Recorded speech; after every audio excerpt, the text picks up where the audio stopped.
My grandma waited until she was dying to tell me something that destroyed everything. It thought I knew about my family. I was sitting beside her hospital bed holding her hand. While everyone else had stepped out to get coffee, she had been drifting in and out of sleep all day, so when she suddenly opened her eyes and looked directly at me, I leaned closer because I thought she needed something. Instead, she grabbed my wrist so hard and whispered, "I am so sorry, but you were never supposed to know the truth." Then she said, "Your mother is not your real mother. Find the green box before they do." My heart nearly stopped. I asked her what she meant, but tears rolled down her face and she whispered, "They lied to protect themselves." Then she closed her eyes and never spoke again. She died dearly the next morning. I was 24 years old and an only child from a small town in Pennsylvania. My parents had been married for 30 years. My mom was a middle school teacher. My dad owned an auto repair shop. We were not rich, but we were comfortable. I always thought I had a normal, happy family. My grandmother practically raised me because my parents worked long hours. She tended every school play, every birthday and every graduation. She was my safe place and she never lied to me, which was exactly why I could not forget the final words. During the funeral, I could barely look at my parents. Every smile they gave me felt. I started remembering strange things from my childhood. I remembered asking my mom why I did not look like either of my parents, and she laughed and said, "Genetics are funny." I remembered asking why there were no pictures of her pregnant with me, and she said they were lost during a move. Suddenly, all those tea memories felt different. I could not sleep for days. Then I remembered what my grandmother said, "Find the green box before they do." A week later, my parents went out of town to visit my aunt and I drove straight to my grandmother's house.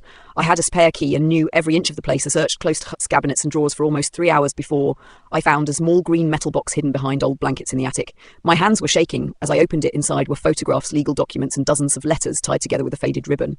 Then I found my birth certificate. Their names listed under mother and father were names I had never seen before. I stared at the paper so long that my vision became blurry. Then I picked up the letters. They were all addressed to me. The first one said, "Today you turned 1 year old, and I wonder if you like ice cream. I miss you every day, and I hope one day I can hold you again." There were letters for every birthday and every Christmas of my life. Whoever wrote them never forgot me. Then I opened the final envelope and nearly dropped it. Inside was a photograph of a young woman who keyed exactly like me. She had my eyes, my smile, and the same small scarab over her eyebrow. Suddenly I heard footsteps behind me. I turned around and saw my mother standing in the attic doorway. She looked at the box and immediately started crying.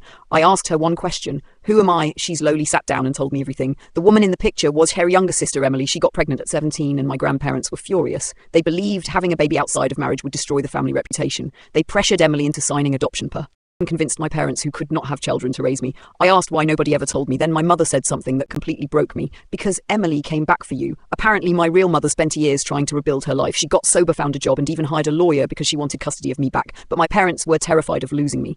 They used their money and connections to drag the case through the courts until Emily finally gave up. 6 months later she died from an overdose. She was only 29 years old. I looked at her mother and asked if Emily ever stopped loving me. My mother cried even harder and handed me one final letter that my grandmother had hidden from everyone.